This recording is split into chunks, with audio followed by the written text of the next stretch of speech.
right, Jake, this yesterday's news is just for you. I decided to reshoot it and release it early. Now, there's been a lot of news coming out in the last 2 weeks. I've been traveling a lot, haven't been able to do a recap, but we are going to hit the high points. Starting with immigration, there was a deadly shooting at a Dallas ICE facility where one detainee was killed, 2 are now in critical condition, and before the shooter was even identified, Kash Patel released this picture claiming that it was an anti-ICE shooting. Again, we didn't have the shooter identified at that time, so nothing says you're looking for the truth than releasing evidence and a narrative before you've even completed your investigation. Also, ICE agents held a 5-year-old autistic girl outside of her home in an effort to lure out her parents. She did not have a guardian at that point.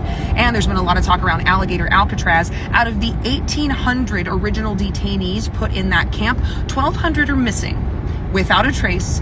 ICE cannot prove where they went, what happened to them. 1,200 human beings are missing.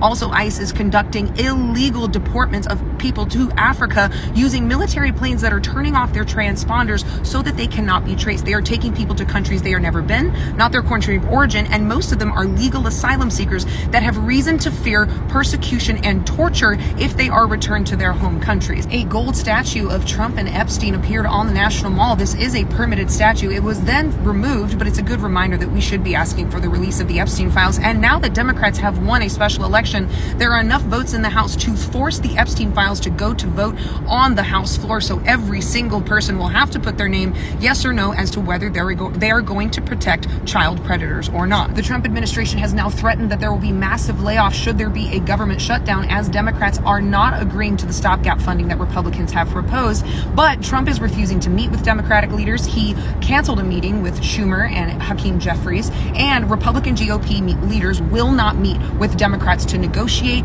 and to meet their demands. What are the Democrats' outrageous demands, you ask? To protect healthcare funding. I was on a call yesterday with Senator Elizabeth Warren talking about what the Democrats are asking for is for the $1 trillion to be put back into cancer research and medical funding, and that people will not lose their credits through the Affordable Care Act, which affects musicians and gig workers, especially in areas like Nashville, whose healthcare costs through the Affordable Care Act will go up $700 a month on average. So if you're listening to this and you're like, what do I do to make things better? Call your representatives about this. Urge your Republican representatives to allow for the funding of healthcare to protect people and save people's lives. And if you have Democratic representatives, call them and say, do not back down. They have leverage in this moment more than they will have later on this year or into next year. They can protect people and protect people's livelihoods. Jake, I really hope this helps with this recap, and I want to let you know, accuse me of rhetoric a couple times. Facts are not rhetoric. Protecting the Constitution is not rhetoric. History is not rhetoric. If it bothers you, you should evaluate what side of history you're on. You really just hate hearing me talk. No one's asking you to follow me.